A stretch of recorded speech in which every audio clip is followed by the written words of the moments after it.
Assalamualaikum warahmatullahi wabarakatuh. Apa kabar Anda semuanya? Semoga masih tetap semangat belajar dan dalam keadaan sehat. Sebelum memulai pembelajaran, marilah kita berdoa. Berdoa dimulai. Berdoa selesai. Minggu lalu kita sudah mempelajari mengenai sel, yang mana itu merupakan bagian dari organisasi kehidupan. Jadi di organisasi kehidupan itu ada sel, jaringan, organ, sistem organ, dan organisme. Masih ingat minggu lalu kita telah mempelajari mengenai sel. Apa itu sel? Ada yang masih ingat? Sel adalah struktur unit terkecil dari organisme atau makhluk hidup. Nah, jadi sel itu ada sel hewan dan ada sel tumbuhan. Organel sel ada beberapa, yaitu ada dari nukleus, nukleolus, ribosom bebas, ribosom terikat dengan retikulum endoplasma, RE halus, RE kasar, badan Golgi, mitokondria, lisosom, kloroplas, dinding sel, vakuola, dan sentriol. Nah, itu tadi nama-nama organel sel dengan fungsinya ada di tabel berikut ini. Nah, sekarang kita masuk ke jaringan, yang mana jaringan adalah sekumpulan dari sel yang mempunyai bentuk dan fungsinya yang sama. Yang pertama, kita akan membahas dulu mengenai jaringan tumbuhan.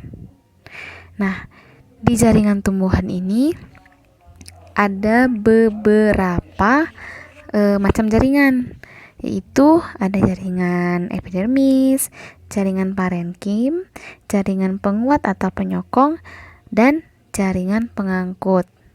Nah, untuk jaringan epidermis ini itu merupakan jaringan yang paling luar dari tubuh tumbuhan. Nah, jaringan epidermis ini menutupi seluruh tubuh tumbuhan, mulai dari akar, batang, dan daun. Jadi, jaringan epidermis itu fungsinya untuk melindungi karena dia berada di bagian yang terluar dari tubuh tumbuhan. Selanjutnya ada jaringan parenkim. Disebut juga dengan jaringan dasar karena dia tempat bagi jaringan yang lainnya. Nah, parenkim ini tersusun atas banyak sel parenkima berdinding tipis. Selanjutnya ada jaringan penguat atau penyokong. Nah, ini terbagi menjadi dua, ada jaringan kolenkim dan ada jaringan sklerenkim. Kalau jaringan kolenkim, jaringan yang memberikan kekuatan yang bersifat sementara kepada tumbuhan. Kalau jaringan sklerenkim adalah jaringan penguat yang sifatnya permanen. Jadi, kalau kolenkim itu sifatnya sementara, kalau sklerenkim sifatnya permanen. Selanjutnya jaringan pengangkut. Jaringan pengangkut ini ada dua juga, yaitu xilem dan floem. Xilem atau yang disebut dengan jaringan pembuluh kayu tersusun atas sel-sel memanjang yang sudah mati. Fungsi dari jaringan xilem ini ialah dia mengangkut air dan unsur hara dari akar menuju ke daun. Kalau floem, fungsinya adalah mengedarkan hasil dari fotosintesis dari daun ke seluruh tubuh tumbuhan. Nah, ini ada tabel yang merupakan rangkuman dari fungsi jaringan-jaringan pada tumbuhan.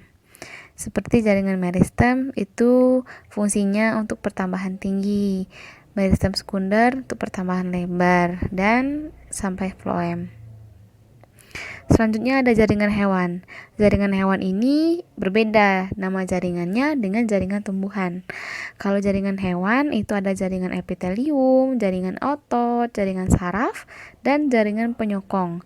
Nah, kalau tadi di jaringan tumbuhan, bagian yang terluar yang melindungi tumbuh-tumbuhan adalah jaringan epidermis. Nah, kalau pada jaringan hewan, yang terluar sebagai pelindung adalah jaringan epitelium.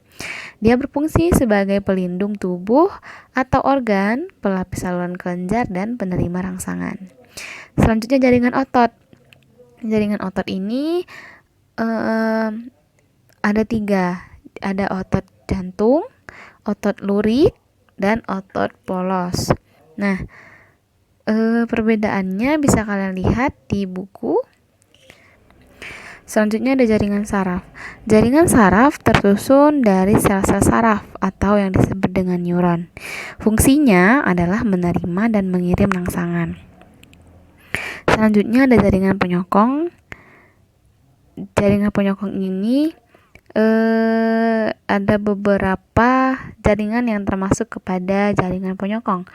Ada jaringan ikat, jaringan tulang rawan, jaringan tulang, jaringan limfa, dan jaringan darah. Nah, ini fungsinya.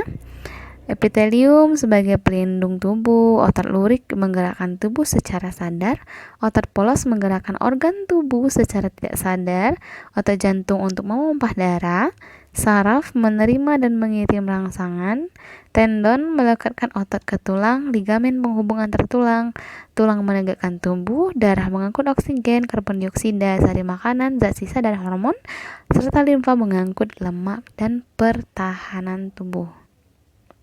Selanjutnya ada organ tumbuhan. Nah, kalau tadi sudah kita belajar jaringan, jaringan itu adalah sekumpulan sel yang mempunyai fungsi dan bentuknya yang sama. Nah, dari sel tadi membentuk jaringan. Setelah dari jaringan, terbentuklah organ, yang mana organ itu adalah kumpulan dari beberapa macam jaringan yang bekerja sama untuk melakukan tugas tertentu. Nah, organ pada tumbuhan ini ada 3, ada bagian akar, batang, dan daun.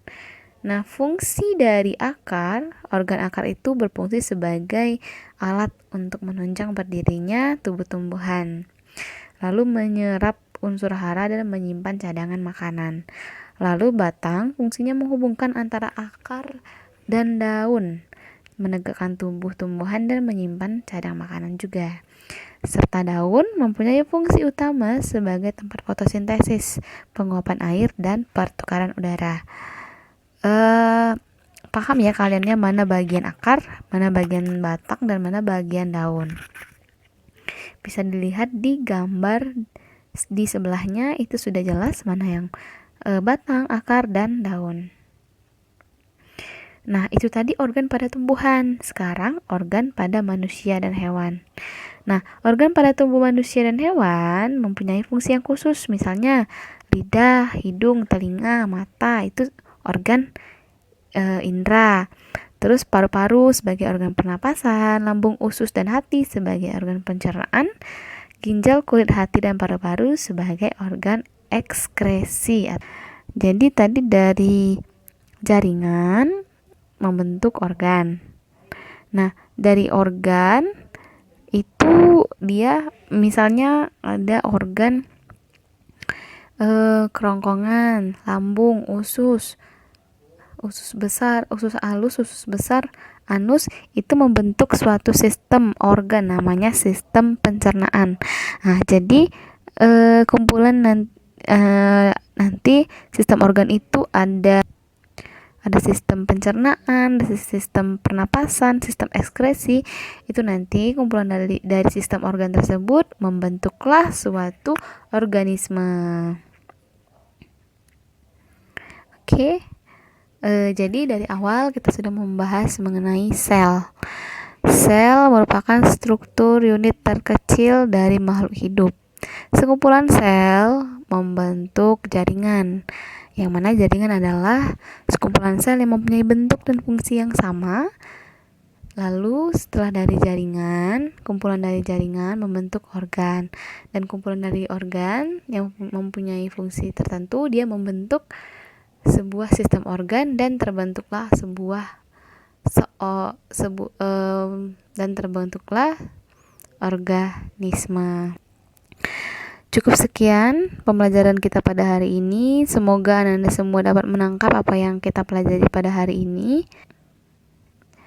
Marilah kita tutup dengan membaca lafaz hamdalah. Alhamdulillahirabbil alamin. Taza akhiri wabillahi taufiq wal hidayah. Wassalamualaikum warahmatullahi wabarakatuh.